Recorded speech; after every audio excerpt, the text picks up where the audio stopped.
En sport, ça y est, c'est devenu une légende. Le 29 août dernier, sur le tatami d'Astana, au Kazakhstan, Teddy Riner a remporté son 8e titre de champion du monde des poids lourds. 8 titres, du jamais vu.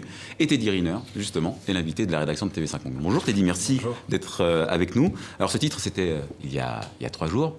On a atterri, ça y est, on a digéré, avalé. Oh oui, déjà oui. On est content de l'avoir fait.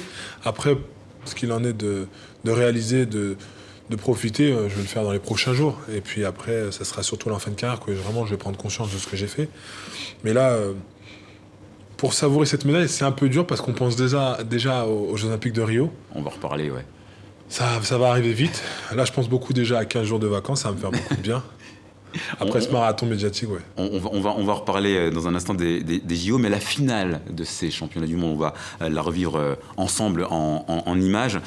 Comment est-ce que vous avez vécu ce combat? Vous avez la pression, la volonté, vous avez été porté par la volonté de bien faire? Oui, bien sûr. Il y a beaucoup de tension, parce que c'était la 8e, c'était celle qui allait me faire devenir recordman de tous les temps dans mon sport. Donc, beaucoup de tension, mais pour le faire bien, il faut rester concentré. Je savais que le Japonais était un opposant direct pour la course au titre. Il fallait bien faire les choses. Avec les entraîneurs, on a adopté une bonne stratégie qui s'est avérée payante. D'ailleurs, après la dernière finale l'année passée, on s'est aperçu qu'à chaque fois, il se mettait à 4 pattes. Et souvent, c'est moi qui étais pénalisé. Et du coup, en fait, on a travaillé une technique que j'ai passée par 2 fois en finale, et ce qui m'a fait prendre l'avantage dans ce combat. Alors, on a l'impression, vous-même vous le disiez, que vous étiez pas très bien, que vous étiez moins bien. C'est dû à quoi? Un manque d'explosivité? Un manque d'explosivité, un manque d'entraînement, pas, on va dire, entraînement en soi, mais compétition. Vu que toute l'année, j'ai passé mon temps au médical à essayer de... Beaucoup de blessures. Beaucoup de blessures, ouais. Donc toute l'année, j'ai vraiment couru après mes sensations, après mon judo, après des questions qui sont restées un peu en suspens, puisque j'ai pas pu me confronter aux adversaires avant ce championnat. Mais voilà, au final, ça a été une belle expérience. Et puis, cette médaille, elle est là, elle est française et elle fait du bien. Alors justement, elle est française, mais si le bilan est excellent pour vous, il est beaucoup moins bon pour l'équipe de France. Ouais. Très rapidement, c'est dû à quoi? C'est dû à des erreurs, beaucoup d'erreurs au sol, beaucoup d'erreurs de confiance en soi, j'ai envie de dire, de manque de lucidité. Lorsqu'on gagne à 10 secondes de la fin, 20 pour certains, 30 pour d'autres, normalement, on ne doit pas perdre. On doit les passer, les tours. On doit être en finale. Normalement, on doit avoir 6 champions du monde. D'accord. On n'en a que 2.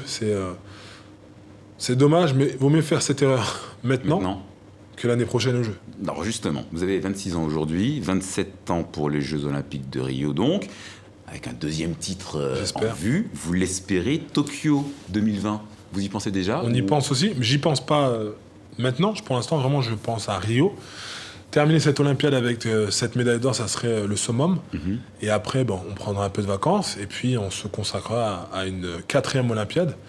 Bien sûr, Tokyo, ça serait la cerise sur le gâteau. Mais avant de penser cerise sur le gâteau, il faut finir le gâteau.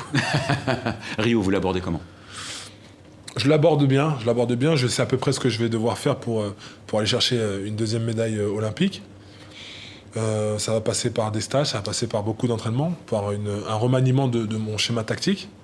Et puis, bien sûr, une belle hygiène de vie jusqu'au jeu. Vous étiez venu pour la 7e médaille d'or, vous aviez la niaque, vous étiez...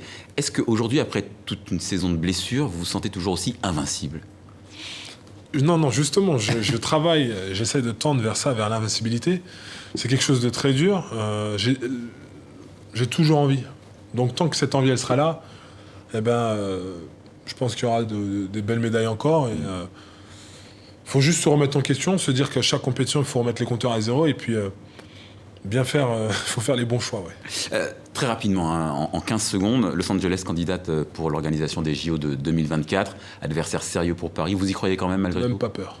Même pas peur. C'est vrai que Los Angeles reste une belle ville. Lorsqu'on entend Los Angeles, c'est Hollywood, c'est les acteurs, c'est l'Amérique dans toute sa grandeur, mais Paris, on est quand même la plus belle capitale. Donc nous, sportifs, on va se donner les moyens d'aller chercher cette candidature, d'avoir les Jeux à Paris, parce qu'on croit à cette émotion, à cette magie que les Jeux vont faire et vont apporter au peuple français. Moi, j'ai envie pour tout le sport, pour tout le peuple et surtout pour la relève derrière.